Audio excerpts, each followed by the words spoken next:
روز عید هفته آیند روز سه شنبه تاریخ 15 ماه جوری و همزمان نماز عید ساعت 7:30 به خاطر که عید قربان عبارت از نماز و قربانی کردن است که هر ثروتمندی که مالش به نصاب رسیده باشد بالای اون واجب است که قربانی انجام بدهد.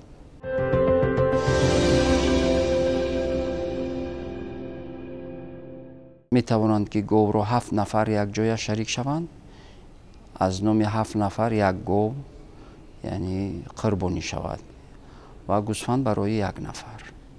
متاسفانه بعضیا گمان میکنند که زکات مال یا قربانی کردن یا فطری روزه دادن تنها برای مردان است، اما برای زنها هم یعنی مناسبتی انسانیت چی مرد باشد چی زن باشد همه یکسان است نزد پروردگار، اما مناسبت پروردگار است که با زن بعضی توجیهات دیگر است و با مرد توجیهات دیگر است، اما از این طرف همه برابر هستند در عبادت و در انجامی قربانی کردن و زکات دادن و این همه برابر هستند.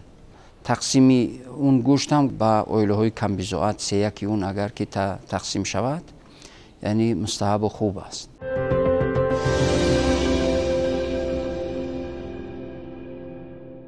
این همه به خاطر است که در جامعه بین ثروتمندان و بین کم بضاعتان یک ارتباط زیچی و یک محبت و صمیمیتی وجود داشته باشد.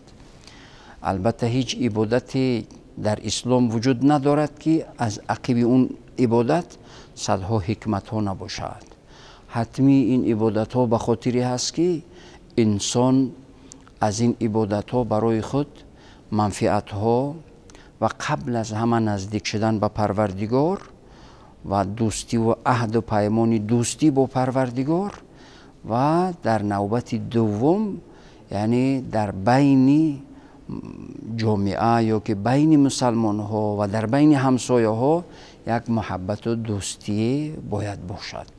و حالا در عید در ما عادت است که دسترخوان ها آراسته میکنند و این عرفی خیلی خوب است که حداقل همسایه ها در یک سال 2 بار هم که یکدیگر رو ببینند یا چند بار ببینند و میبینند یک جا با همسایه ها یک پیاله چای با هم میگیرند، از احوال یکدیگر با خبر میشوند.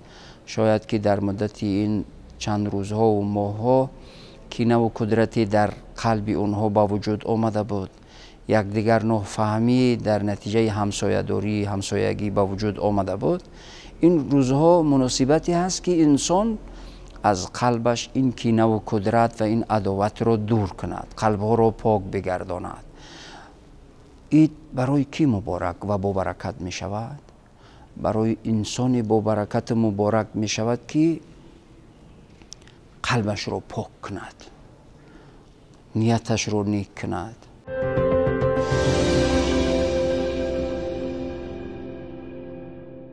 پس من از جوانان بسیار خواهش میکردم که همیشه خیرتمند و دوراندیش و در سعی و تلاش علم باشند، چرا که امام مالک رحمت الله علیه میگوید اذا اردت الدنیا فعلیک بالعلم و اذا اردت الاخره فعلیک بالعلم و اذا اردتهما معا فعلیک بالعلم. اگر دنیا میخواهی علم بیاموز، اگر آخرت میخواهی علم بیاموز، اگر هر دو را یک جا میخواهی علم بیاموز، چرا که به علم هیچ چیزی به دست نمی آید. حالا ملت ها و امت ها و دولت هایی رو میبینیم که چقدر پیشرفته هست، دنیا رو نظارت میکنند. با چی هست؟ با علم است، با بیسوادی نمی شود. اما اون دولت ها و ملت هایی که بیسواد ماندن ببینید که از اون طرف جهان میآیند و بالای سرشان حکمرانی و یعنی چیکار میکنند؟ پریشانشون میکنند. چرا پریشان میکنند؟ به خاطر که سواد علم ندارند. پس من از جوانان میخواهم که بسیار خواهش و تمنای من از جوانان این است که همیشه در علم و باز علم هم با عمل و با تقوا و پرهیزگاری باشد، بسا نور به نور تبدیل می شود، به سعادتمندی دائمی این دنیا و آخرت تبدیل می شود. و علم با عمل باشد.